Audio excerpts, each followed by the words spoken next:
की चोरी हुई। बार बार इस पर सफाई आ चुकी है इलेक्शन कमीशन की तरफ से, लेकिन फिर भी आरोप लगाए जाते हैं।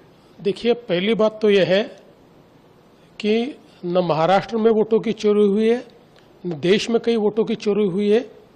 मुझे ऐसा लगता है कि राहुल जी के दिमाग की चिप चोरी चली गई है और उनकी हार्ड डिस्क करप्ट हो गई है।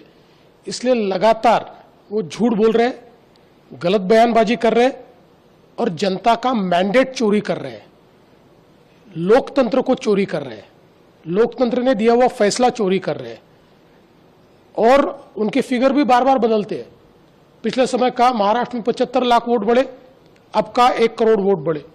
महाराष्ट्र के वोटों के बारे में पूरे फैक्ट्स एंड फिगर्स के साथ हमने उनको जवाब दिया, उसके ऊपर वो जवाब नहीं दे पाए। इसलिए झूठ बोलकर अपनी हार को दबाने की कोशिश कर रहे, कवर फायरिंग कर रहे। उनको पता है आगे भी हारने वाले हैं, तब वो बोलेंगे मैं तो पहले कहता था। इस प्रकार की कवर फायरिंग उनकी चल रही है। और मैं सबसे ज्यादा आश्चर्यचकित इस बात से हूं कि आप लगातार ये कहते हो कि वोटर लिस्ट में गड़बड़ी है, वोटर लिस्ट में गड़बड़ी है, तो फिर बिहार में कॉम्प्रिहेंसिव रिवीजन को आप क्यों विरोध कर रहे हो? अगर वोटर लिस्ट में गड़बड़ी है तो वोटर लिस्ट सुधरेगी कैसे? कॉम्प्रिहेंसिव रिवीजन से।